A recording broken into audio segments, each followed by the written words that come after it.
শুভ সকাল বন্ধুরা, মেঘার পরিবারের আরও একটি নতুন ভ্লগে তোমাদের সকলকে অনেক অনেক সুস্বাগতম। প্রত্যেক দিনের মতো আজও ভিডিওর প্রথম ঝলক তোমাদের সামনে নিয়ে চলে এসেছি।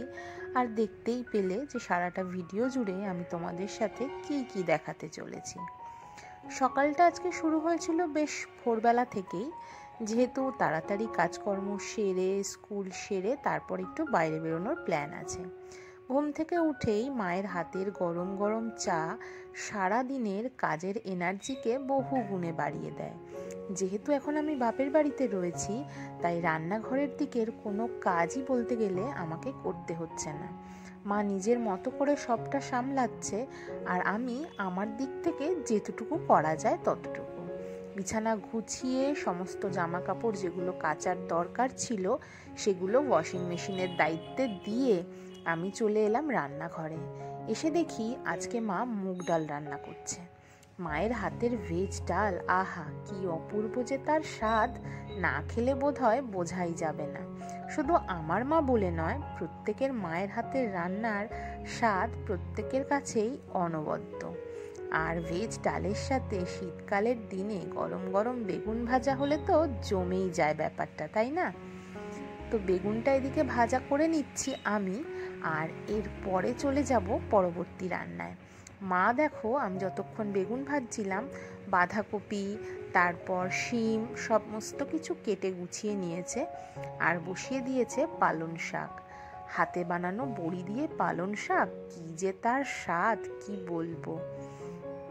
রান্না বান্না দেখো সকাল সকাল প্রায় হয়েই এসছে, ভাতও বসানো আছে, আর মা এদিকে করে নিচ্ছে পালং শাক। আমি চলে এসেছি ছাদে। যে জামা কাপড়গুলো ওয়াশিং মেশিনে কাচতে দিয়েছিলাম সে তো তার দায়িত্ব পালন করে ফেলেছে, এরপরে আমার কাজ সেগুলোকে সুন্দর করে ছাদে মেলে দেওয়া। আজ যেহেতু স্কুল যাওয়ার ঝামেলা নেই, সেই জন্য প্ল্যান আছে বিকেলবেলা একটু বেরোনোর। তো ছাদে জামা কাপড়গুলো মেলে দিচ্ছি, আর এখন এই ঘড়িতে খুব বেশি হলে 11টা থেকে 11:30 মতো বাজে। তাড়াতাড়ি কাজগুলো মোটামুটি হয়ে গেছে।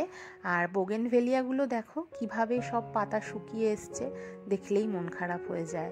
তার মাঝেও মন ভালো করা এত সুন্দর জবা আর গোলাপ। যদিও গোলাপের দিন প্রায় ফুরোলো ফুরোলো ভাব, তবু যাবার বেলায় যতটুকু আনন্দ দিয়ে পারে আর কি। এদিকে আমি সিঁড়িগুলোকে খুব ভালো করে ঝাঁট দিয়ে নিচ্ছি, কারণ সিঁড়িগুলোকে ঝাঁট দিয়ে মুছে স্নান করে পুজো করে দুপুরের খাওয়া দাওয়া সেরে বিকালবেলা বেরোতে হবে। তো সেই কারণেই মা তো রান্নাঘর দিকটা সামলাচ্ছেই, আমি এই দিকটা করে নিচ্ছি।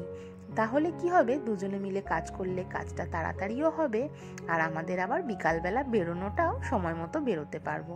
না হলে আজকাল তো ঝপ করে সন্ধ্যা হয়ে যায়, মোটামুটি 4টে বাজতে না বাজতেই কোথায় যেন বিকালটা পার হয়ে যায়, আর তারপরেই নেমে আসে অন্ধকার।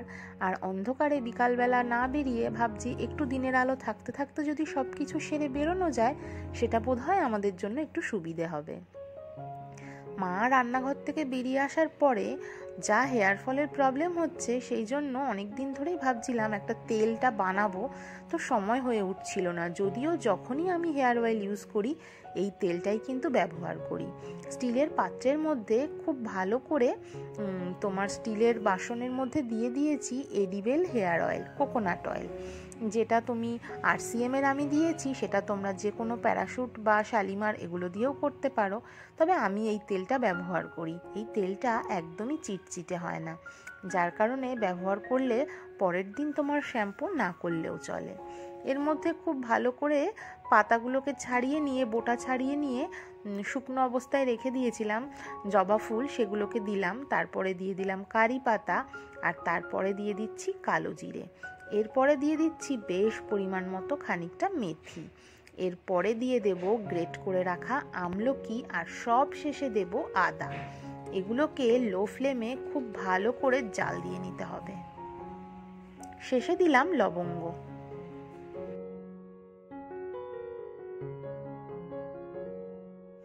একেবারে কম ফ্লেমে যত সময় ধরে এটাকে সেদ্ধ করা যাবে, এর প্রোটিনের যে গুণ সেটা কিন্তু তেলের ভেতরে অ্যাবজর্ব হবে। আর ধীরে ধীরে সাদা ট্রান্সপারেন্ট অয়েলটা একেবারে কালো রঙে পরিণত হবে আর সমস্ত ইনগ্রিডিয়েন্টগুলো কালচে কালার হয়ে যাবে। তখনই বুঝতে হবে যে এর সমস্ত যে প্রোটিন সেটা তেলের মধ্যে চলে এসেছে এবং তখনই কিন্তু হিটটাকে অফ করে দিতে হবে। তারপর ঠান্ডা করে ছেঁকে নিলেই কিন্তু হোমমেড হেয়ার অয়েল একেবারে রেডি।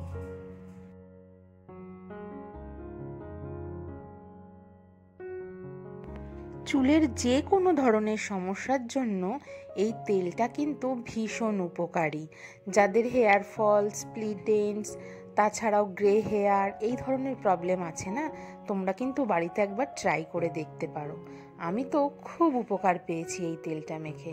তোমরাও যদি ইউজ করো আমায় কিন্তু জানাতে পারো যে তোমাদের ব্যবহার করে তেলটা কেমন লাগলো। আর এতক্ষণ যারা ভিডিওতে সঙ্গ দিয়ে গেলে আমায় কিন্তু লাইক দিতে ভুলে গেছো, তাদের মনে করিয়ে দিই একটু লাইক দিয়ে দেওয়ার জন্য। বলেছিলাম না বিকালবেলা একটু বেরোবো, তো সেই বেরোতে বেরোতে দেখো সন্ধ্যাই হয়ে গেল। এসেছি একটু বারাসাতে।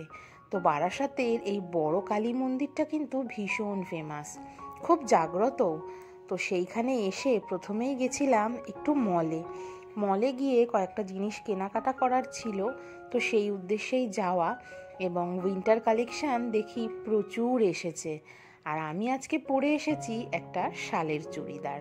ঠান্ডাটা কিন্তু বারাসাতের দিকে তেমন একটা পড়েনি, কিন্তু যেহেতু আমরা গ্রামের দিকে থাকি আমাদের এখানে কিন্তু বেশ ঠান্ডা। আর বাবা আর মা নেক্সট উইকে একটু বেড়াতে যাবে, তো সেই কারণেই একটা 6 পকেট যে কার্গো প্যান্ট হয় বাবা ট্রাই করছিল। গাড়িতে করে অনেকটা যেতে হবে, তো এই ধরনের প্যান্টগুলো খুবই কমফোর্টেবল। একটা আছে আর একটা কেনবার জন্যই যাওয়া। তো এখানে ভালো করে সাইজেস, প্রাইস ট্যাগ সমস্ত কিছু দেখে বুঝে অবশেষে নেওয়া হলো একটা প্যান্ট। কারণ এই ধরনের প্যান্টগুলো কিন্তু আমাদের এই দিককার দোকানে খুব একটা ভালো পাওয়া যায় না। মল থেকে নিলে কোয়ালিটিটাও ভালো হয় আর পরেও বেশ আরাম। আর এদিকে কোমর মাপামাপির কাজ চলছে, কারণ কোমরটা পারফেক্ট মাপ না হলে কিন্তু খুব অসুবিধা হয়ে যায়। ওই জন্যই সঙ্গে করে বাবাকে নিয়ে আসা, যাতে মাপ দেখে, সাইজ দেখে, রং বুঝে নিজের পছন্দ মতো কিনতে পারে। ছেলেদের ডিপার্টমেন্টের কালেকশনগুলো বেশ ভালোই।